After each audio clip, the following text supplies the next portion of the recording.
Chapter 6. The Incendiary, Tactica and Proper Obligations. Honored and hallowed be the incendiary, most cleansing of the Imperium's weapons, doled out by holy flamer, delivered by blessed shell, released from our pure skies, in all forms, in all ways. It is the most magnanimous Emperor's love that is on display here. To give opportunity long for the enemy to confess his sins, to be burned free of their taint. How can one not marvel at a God Emperor so kind? Application and distribution of the Emperor's love. Concerning when one desires to give the infidel forgiveness at a range, one must review these tenets in deploying the mercy of the Imperator. 1. Proper prayers and devotion to ensure proper phosphorus and detonation. 2. Launch a volley of the Emperor's high explosive wrath first, to open the sinful timbers and flammables of the heathen. For maximum mercy, limit rounds to ensure only injury and immobility for those struck. 3. Send the Emperor's mercy. Take care in setting the timer. You desire at minimum a 70% air burst for a correct storm of penance. And 4. After 15 minutes, enough time for confession, deploy the shrapnel rounds to eliminate any who would attempt to halt the Emperor's forgiveness with mere blasphemous water. Depending on the storm of penance, your soldiers may have to wait anywhere from 1 to 5 bells to deploy and liberate the souls from their accursed shells. Section of Cronus, Archconfessor Matildes, The Emperor and the Munitions, A Veteran's Guide to Proper Faith and Artillery, currently subject to ecclesiastic review. Adrian carefully set the roughly tied together, handwritten pamphlet down, half fearing that it might spontaneously turn merciful upon him. It was, regrettably, the best text that he had upon this subject with him.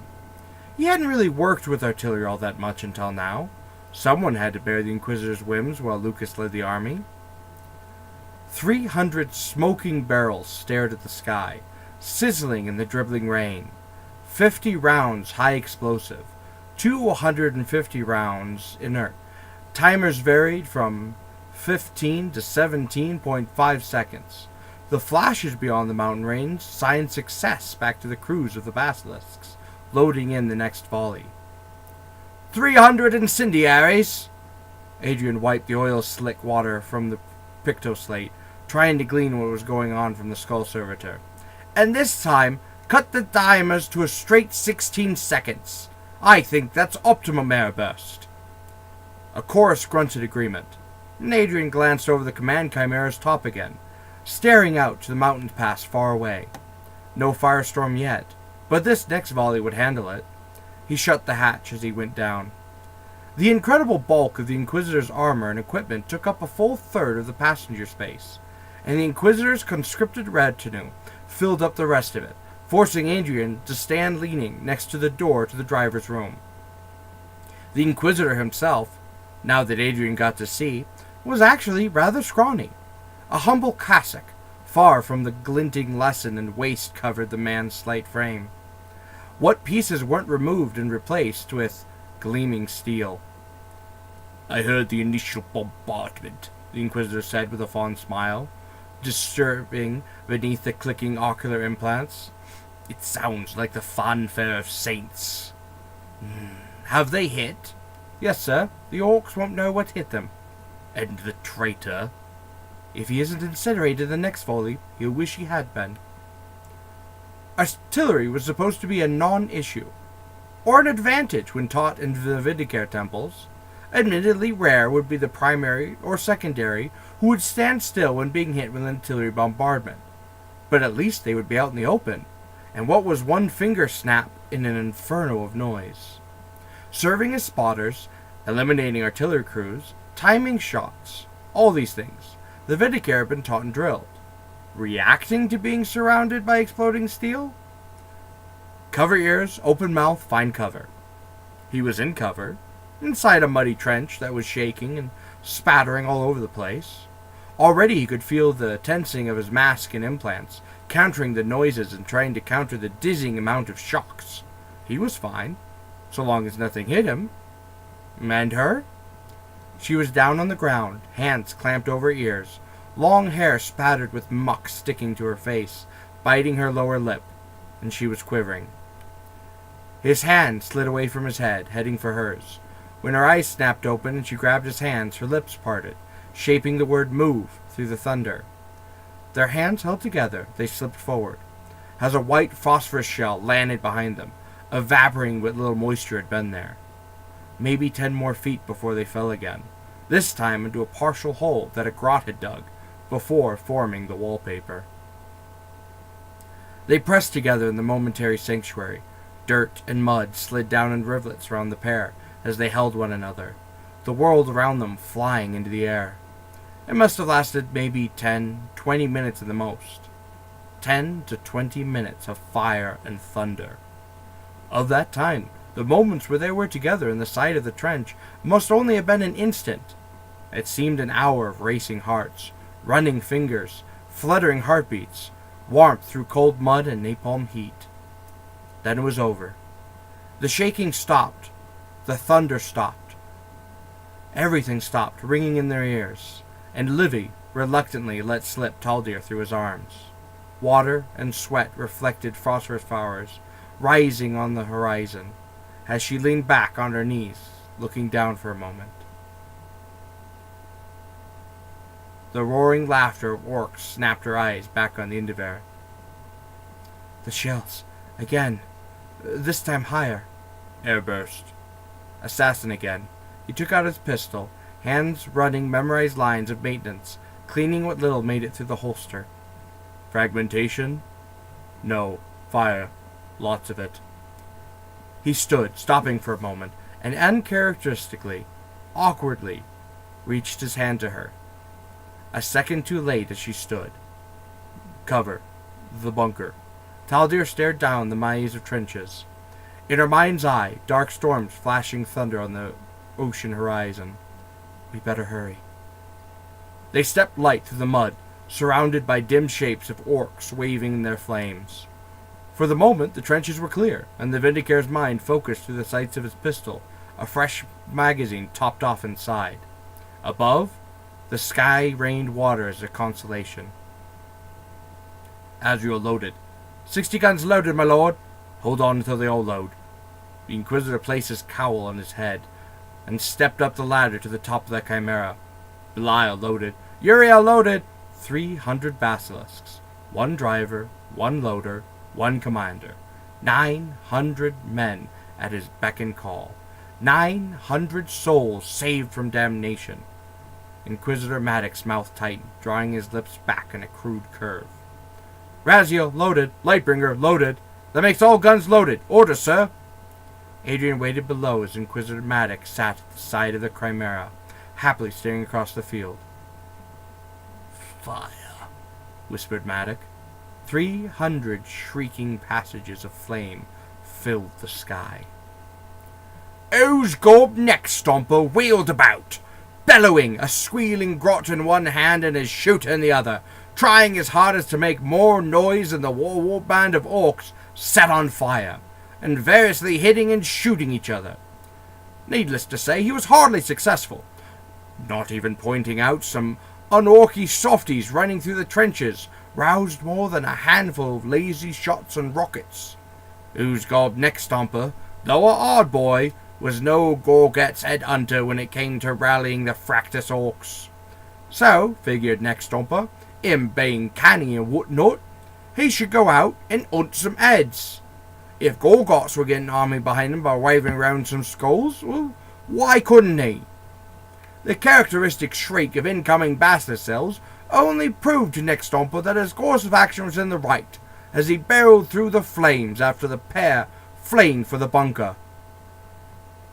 The tiniest of taps, a spray of mud, and another step was taken by Farseer Taldir down the trench.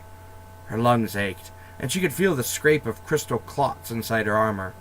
But she had to move. A storm would come soon, and she needed to be in port then. An orc stumbled into the trench, fire dripping from him, a gun in his hand, a sharp sound and a rush of air from behind, and its wrist is reduced to bloody scraps. Maybe he wasn't as fast as her, she thought hesitantly. Maybe he was keeping her in front of his gun because he didn't trust her. That moment in the trench, it did not merit reflection, she thought, as the telltale shriek of artillery sounded over the hills. The ramp was just bare steps ahead to the shattered bunker. Livy had already consumed the first magazine when he saw the bunker, and Taldir moving into it. He was just stepping out of the trench when his head suddenly felt like not moving. "I think I can get you just from here, Ume." The Vindicare was thrown down into the muck as the massive green muscle clanked past him. "Oh, you'll just have to sit down there and eat for a bit before I come back. Hope you'll have a little bit of fun in ya." Livy managed to see the orc knob ram into the bunker, cracking the concrete sides before the air and sky caught alight. No other species in the galaxy has had quite the relationship that man has to fire. The Eldar have used it in war and left it behind, on occasion to bring it forth or to refer it in poetry interchangeably with molten metal. Chaos draws inspiration to fire only insofar as mankind has influenced them, and even then, warp fire is its own entity, something diseased and gnawing, generating none of the warmth of a comfortable flame. Tau, I barely understand what fire is, considering it a dangerous weapon. Their fire cast serves in duty and shame, not pride. Orcs are the second to men when enjoying the fires, but even then they hold no passion to refine and craft the flames which they like to see and feel. But man has a love for fire. Napalm, white phosphorus, promethium, oil, gasoline, melters, plasma, firestorms, incendiaries, firepower, fire line, flamethrower, fire team, firefighter, and the flames of war. Fire, fire, fire! What else could be said to have benefited as much from man as fire? What other element has been defended, nursed, tutored, fed, and loved more than fire? Our cities, our books, our people, our enemies, our friends, our dead, our living, our greatest works and most heinous feats, all of them fed to the ever-hungry flames. Inquisitor Maddox chuckled, turning to Adrian. "And there it is," he pointing to the rolling light beyond the mountains. "Years of brilliant minds worked on that one. For warfare, for country, for humanity? No, we wanted to see what fire, raw, unchained flame could do." Yes, sir." Adrian stared as a dark, angry cloud formed, cackling with thunder, waves of hungry fire leaping, rolling and struggling against the rain, spewing ash high. "Return the bastards to the governor.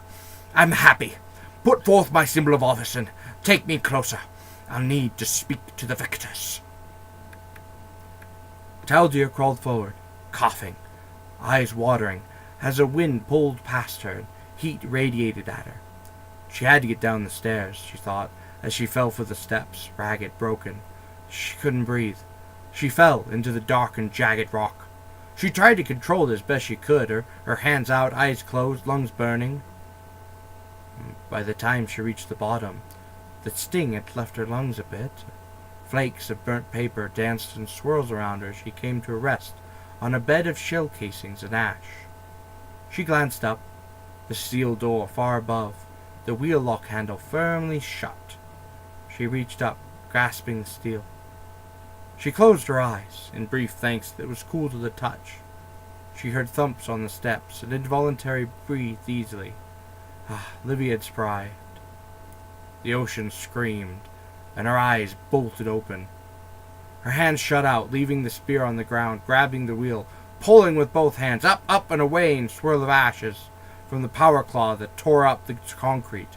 She glanced up, bracing her feet against the ceiling, seeing for a moment the murderous red glint of the eyes of an orc, a grin displayed in what pieces of his face weren't iron. "Hello, pointy ear!" The double-barreled 4-magazine pistol clacked a challenge. "I like your head!"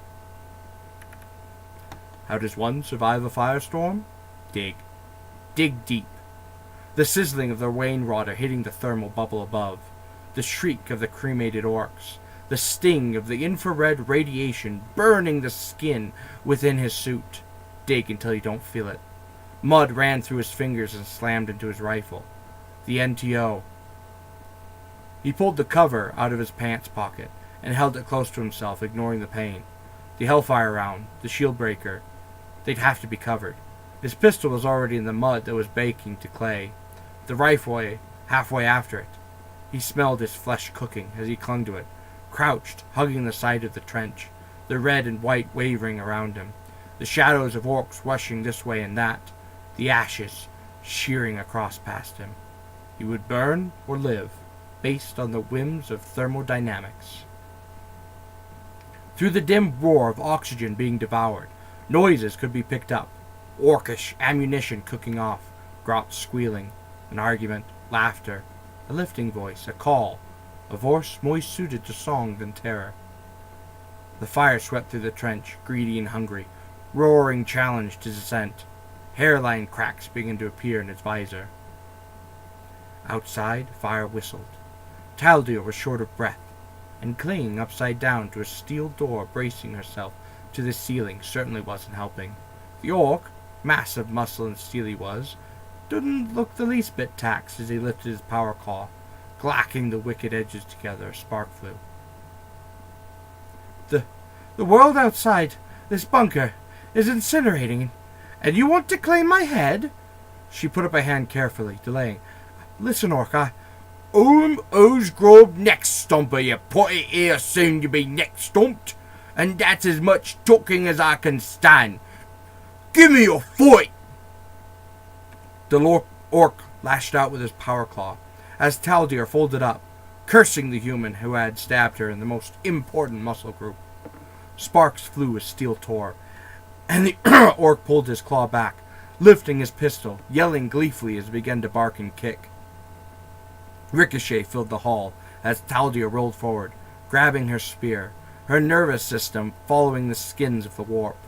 She relaxed, her muscles flowing and jerking like a marionette on the strings. Her hair caught, slipped, and flashed around her. The ocean tide carried her around the orcish ammunition as her fingers ran and slipped along the wraithbone runes. Her spear struck Powerclaw. The orc gripped and pulled, bringing Taldir face to face with her enemy. "It may!" roared the orc. He was granting his wish. Her feet whooped up into his face, aided by the leverage of her caught spear, her whole body behind the blow, knocking the orc back into the steel door. The orc grinned, spitting a tooth, barely fazed by her full force. His pistol raised with a slurred, "Us the right distance," dribbling around its teeth. Just the right distance to spray her with automatic fire, which she couldn't dodge in the narrow end of the hall. She gave a sad grin. The ocean was calm. Her singing spear batted aside the blood spray as the orc was stuck clean in the shoulder, untouched by bionics. The orc glanced to his right shoulder, as with a crack, his clavicle snapped, sending the arm to the ground. "Oh, that's just queer," muttered the orc. For a moment, some of the ashes floating in the air were illuminated with a red line of light, a sizzle, as the orc's exposed left kneecap was bathed in photons. Then it exploded. The orc fell over, shrieking as the Vindicare let loose the empty power pack, slapping a new one into the muddy mess of a las rifle. "You were expecting me?" Livy stepped into the room, las fire at the hip, covering the obscenity-slinging knob. "I'm a foss here. Surely you've been briefed on my capabilities?" She glanced over, keeping her face still and an eye on the orc. Livy looked unharmed, but there was something... The Vindicare stepped forward carefully. The suit was designed to be fireproof. This did not help the skin underneath it that much. "Are you?" "The door's open." The Vindicare tabbed the lice rifle to full discharge and shot another blast at the orc's other arm. "You can take Sanctuary in there. I'll be along soon. I have to recover my equipment." The door was a mangled mess, nearly torn off its hinges, but it was insulated and would serve better than nothing. "It's still on fire out there." "Most of the fuel in the area has been extinguished. The storm has ended. I should still be capable of being predictable when you're in trouble." Livy crept out, heading for his supplies. When he turned towards the sky, streaking meteors dropped in the distance. Meteors with atmospheric breaks. Chapter 7. Taldir stepped for the dark, rubbing her side. At least this time the blood wasn't clotting crystal. Or maybe that was a bad thing. And Livy's comment, was he upset? It was hard to tell, and more than that, it was hard to tell if she should even care or not. "I'll be predictable," she mumbled, stepping through the hatch. She received a vicious kick to the shins. Hopping back, grabbing her leg, she stared down at the orc, who had managed to prop himself up against the door, with stumps and a leg, who was giving her the glaring of a lifetime. "Give me a pointy elf. See if you can take me with your pet Umi." The wraith-bone spear communicated the displeasure with the orc's inability to suffer from blood loss. The leg flew free, and Taldir kicked the still yammering torso to the side, and sealed the door shut behind her. Well, she thought bitterly, soon he'll be gone anyway, and she won't care. Her people's fate depended upon her. Who would care about one Mon Kai when the potential lives of thousands of Eldar, and possibly the galaxy, depended upon her being alive? She sat heavily against the wall and slid down it. Just keep telling yourself that, taunted a little voice in her head, that you can get another chance to make up for the hundreds lost in this useless mission. Keep lying to yourself. From his vantage on the hillside, Captain Diglitine could see the orcs were shattered by the guards' bombardment. Mostly, true to the Inquisitor's predictions, no guardsmen were in sight too, a relief, at least to Captain Diglitine, just as the Inquisitor promised. And the Grey Knights were marching alongside their fellow Marines, just as the Inquisitor promised. One could ask what they were doing, marching upon mere Xenos, but Captain Diglitine already knew the answer that would not be given. They were there to watch for heresy among the Blood Ravens. "For the Emperor," he whispered, before stepping down, to join his fellows in securing the pass. His eyes lingered on the ringing grey armoured soldiers, Nemesis halberds at the ready. Livy stepped back from the trench, his visor clicking unhealthily as he zoomed back in and reverted to standard. He gathered his things and sprinted back to the bunker as Astrades and Orc met in battle. Brother Onus of the Grey Knights cocked his head. The Xenos before him fell back on the point of his halberd, spasming and shrieking before turning into ash. Contemptibly he flicked the sparking instrument of the Emperor's wrath, a waste, for this precious blade to be used on contemptuous Xenos. Something, a purity seal rusting on his arm, a rune gently creaked. Through the smoke and vaporized mud, he smelled the foul stench of the warp on the air for a moment. The bunker. Through the flame and the bullets, Brother Ornus starts forward, stalking his prey, a prayer of thanks on his lips.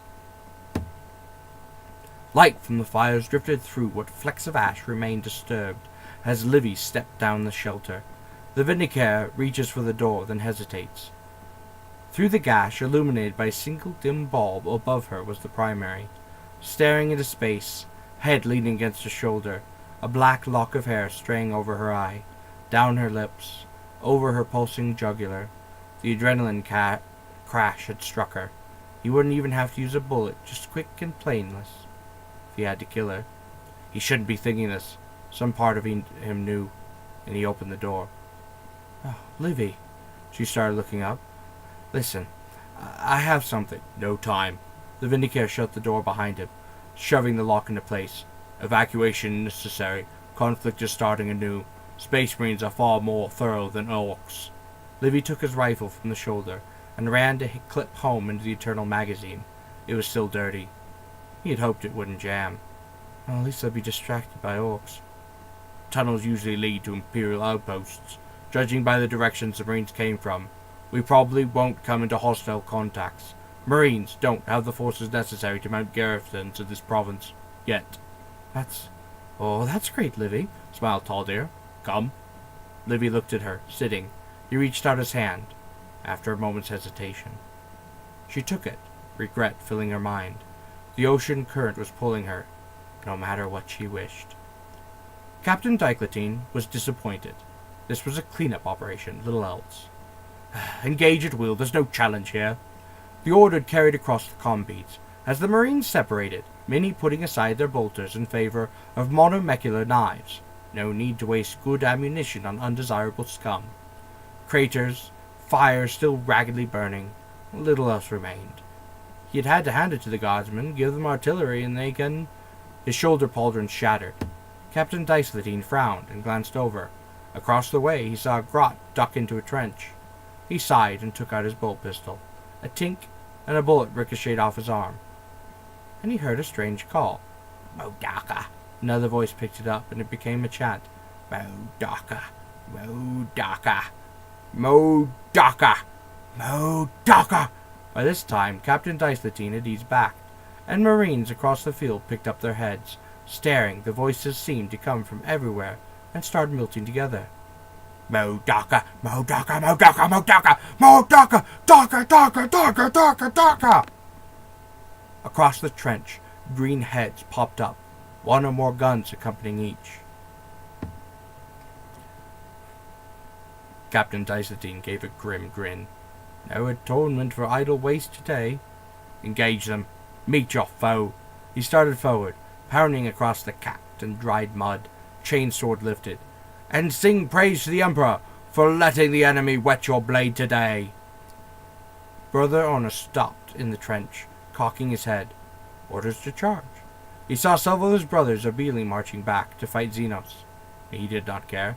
He had come to hunt the enemy, not to waste sacred relics on enemy's material. He stood in front of the ruined bunker. The enemy had been here.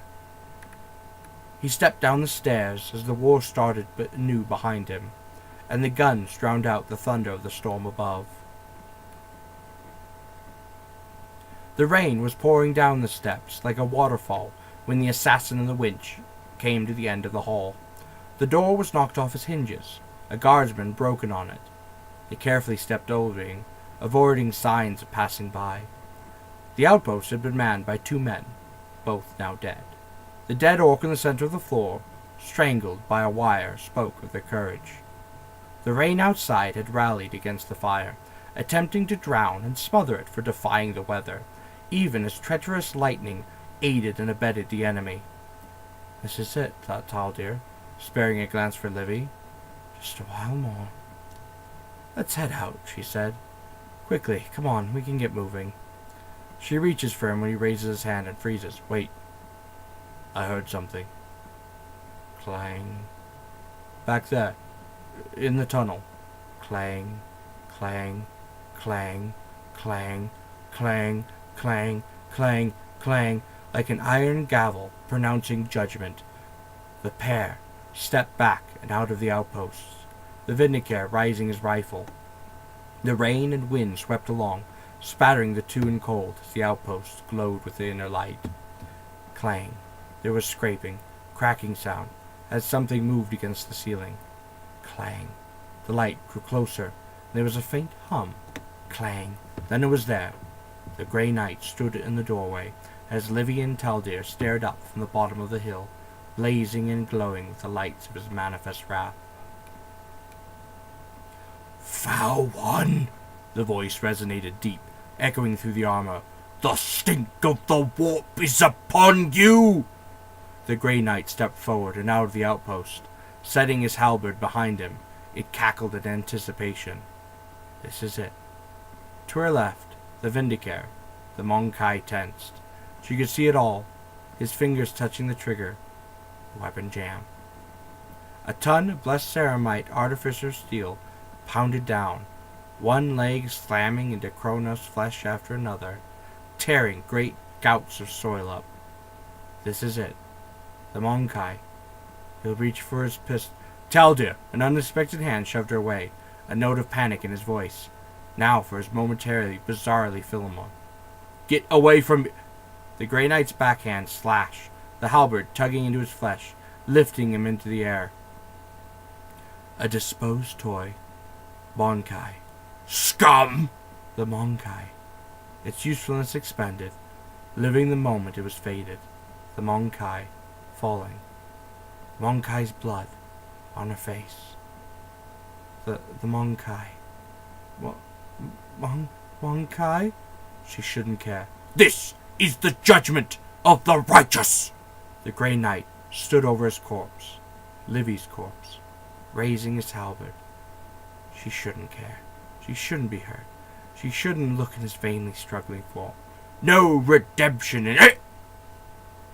The light blazed, and a keening noise could be heard, as runes of warding, protection, and holiness brightened.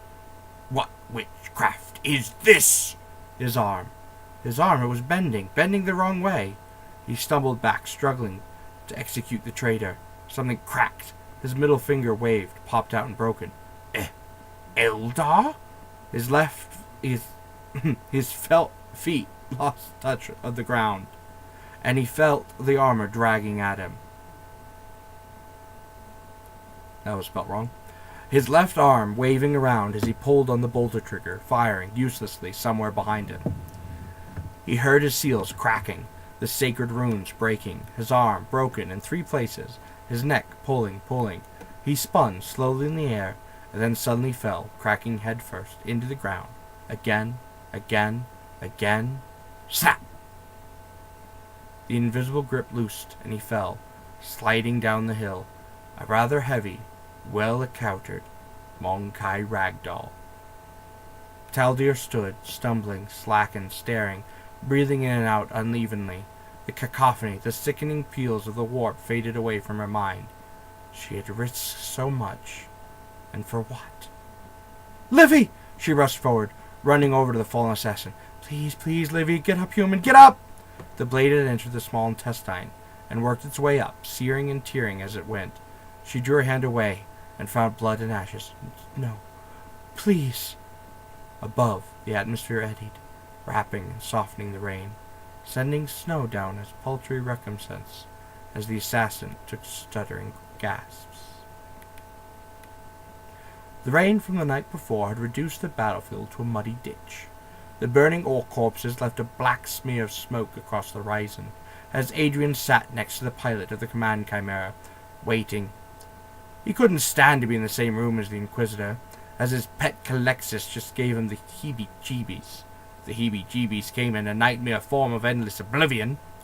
One of the Grey Knights had gone missing. No sign of any corpses matching the Adepta Authoritative Muller records. The Inquisitor was rather pleasant about it. The bunker had been discovered, with a tunnel. The Marines were too busy setting up a base in preparation to launch assault against the guardsmen over the hill. The Inquisitor hadn't wanted to go through the tunnel on foot, so they drove out to the outpost. The pilot had nearly rowed over the chosen of the Emperor. The APC was pulled over.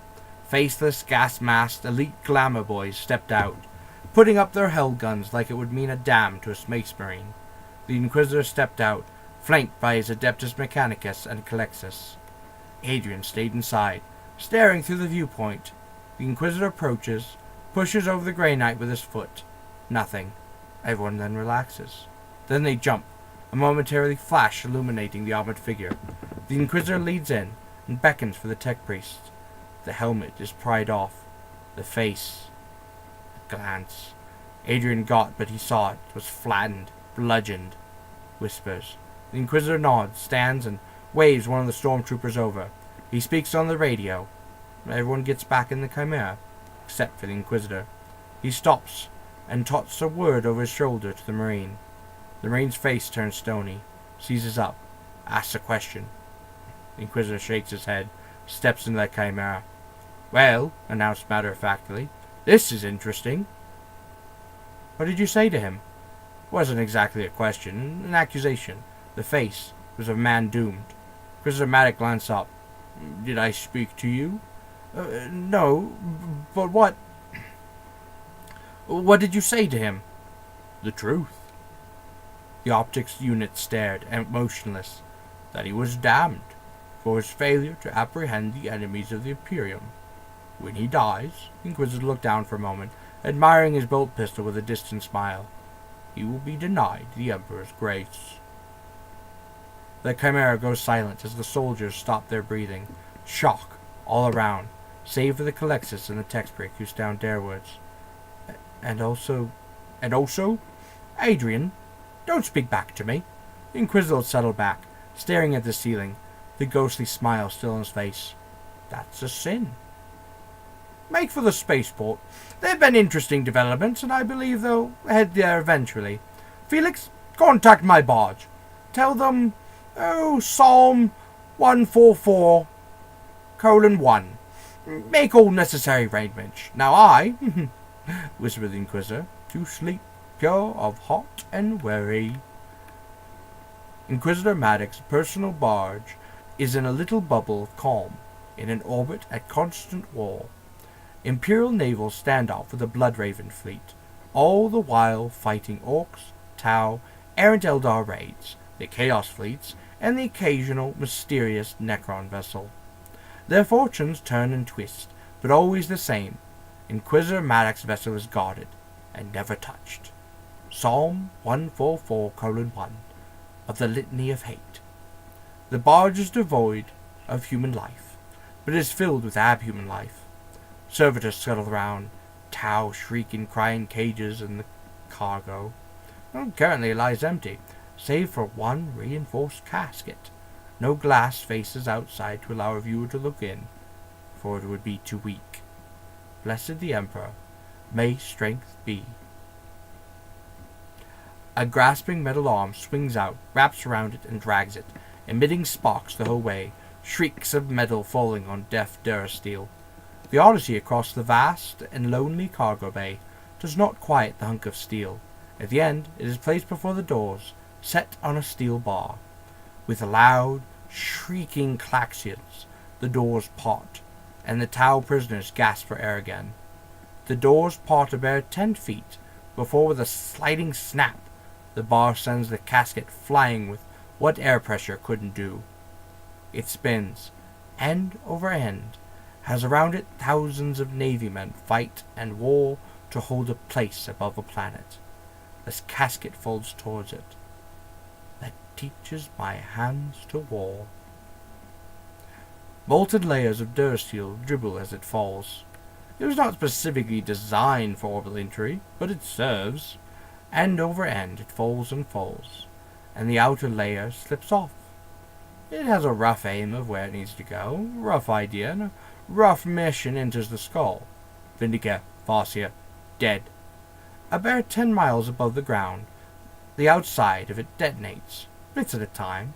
The fall hiccups again and again as layer after layer is blown off. 10 meters above ground it seemingly detonates, and manages to arrest its speed to only half of terminal velocity. It is driven 3 meters into the ground, and kills an unfortunate Odawillin that strayed too close. It hisses and pops as the last powder of explosive detonates. The slag runs off, leaving behind a mere steel plate blocking it in the world. And my fingers to fight. A clawed hand pierces through and tugs off the steel like paper. Fear me, for I am your apocalypse. Dictum, Eversor. Oh, and call up Governor Alexander, your friend. Inquisitor Maddox sways with the bumps, optics still closed, unsmiling. I want him to explain to me how my asset managed to get tainted by chaos. Alright, that was Love Can Bloom, chapter 6 and 7. Hopefully, I can start getting back into doing more original updates. I decided to put a little bit of an explanation at the end this time, so that way those of you who don't care can just skip. It's already a long video, I mean, just nearly 39 minutes long, probably going to continue being a little bit longer as I talk for a bit. I lost the microphone for a little while, but that's not really the excuse as to why I stopped for a bit, because I only lost the microphone for a little while. I found it again, which is why I started recording again, but there was that gap before to when I stopped posting videos and to where I lost the microphone. When I decided actually to start doing videos again is when I lost the microphone. Go figure. But anyways, it's not that I don't have the content or haven't done the content. It's I'm still stuck in the editing process, and I have a lot of editing to go through and a lot of editing to learn. It's very much touch and go for me, and I've actually ruined a couple of videos, which is very disheartening. I want to put up more content, and I want to be more posty and putty and deal more on YouTube. I'm never going to be one of the, oh, this is my job, this is my life, and it'd be fun to continue to tell you stories, and I'm going to continue to do so. I have a lot more in the works, and most of it is just, it needs to, I have it, I've got it recorded, I've got it archived, I need to finish editing it, linking the videos together, because sometimes more than one video, editing the backgrounds because I ruined some of the backgrounds, learning to edit because I'm debating about making my thing a little bit more person friendly, so when there's a swear word, someone flipping off, which does tend to happen a couple of times, that I can remove that from it. I haven't gotten that good yet. I have the programs to do so, but I'm getting there. I'm also going to start recording more Let's Play videos. We did this huge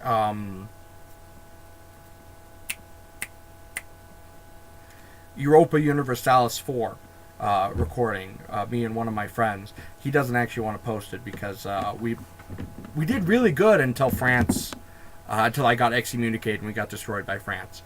Yeah. I've got a few other videos I need to do. We're going to be doing more of the Titanfall with my friend Jeremy. But we messed up the audio on those ones, and I no longer have the audio recordings and the video recordings. And the problem with that one is, again, the lost microphone. We recorded the videos, and I actually used my cell phone to record the audio, so I had to link these two together, learned how to do that, which is why you have the first video, and that's also why you may notice that the audio and video is slightly off. I'm going to be doing more of those. I also want to go back to doing Baldur's Gate 2, which accidentally got deleted from my computer, which means the save file got deleted. So I'm wondering about just doing another video game for now, and then going back to Baldur's Gate 2, or re-downloading Baldur's Gate 2 and starting all over again. If you guys would be fine with that, or if you want a wait period of me just doing another game for a little bit, and then returning to Baldur's Gate 2. Or even trying to dig out my Baldur's Gate 1, starting from Baldur's Gate 1, and going all the way through. All of those are good options. And again, I'm learning how to do more videos, learning how to produce more content, and put more up. We're going to be doing more gaming videos, more of these videos. I'm almost done, actually, with Love Can Bloom. We only have a few more chapters left. And then once we're done with Love Can Bloom, if you guys want me to read another 40k fan fiction or any other sort of fan fiction, go ahead and post it in the comments. Start talking about it now, which one you guys would like to see. As always, the shirts are in the wash right now, so I can't show them up, even though I've got like 5 of them. Shout out to American Screen and Print of Rexburg, Idaho, for being our number one our number one backer in the show so far.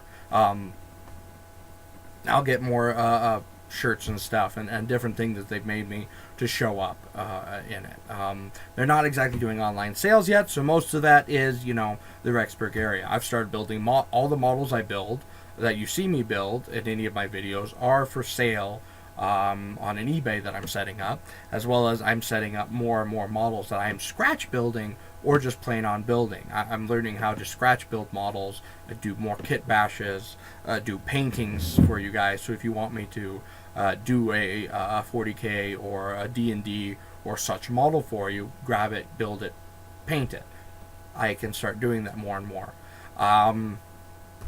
Like I said, I'm trying to put more content out there. I'm trying to put more art out there. Joeofthemasks at tumblr.com or whatever. My Tumblr is Joeofthemasks. I used to have a DeviantArt. I haven't updated it in years. You can go find old art on it. It's old art. It really is old art. And an angsty teenager, because I started my DeviantArt back when I was, good golly, back when it started a long time ago. But I haven't touched it in a while. I know Tumblr's not the greatest for art anymore, but it's all I know, and I don't really want a Twitter. I don't know how to post art on Twitter anyways, and wouldn't my art disappear very quickly?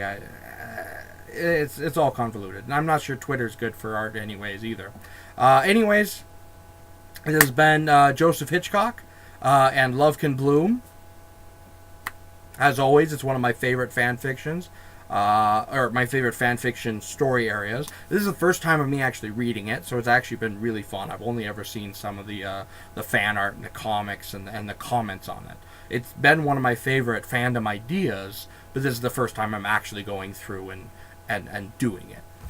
Shout out to family, shout out to those of you who are abroad watching this. And I think 45 minutes is a long enough video. Have a wonderful day.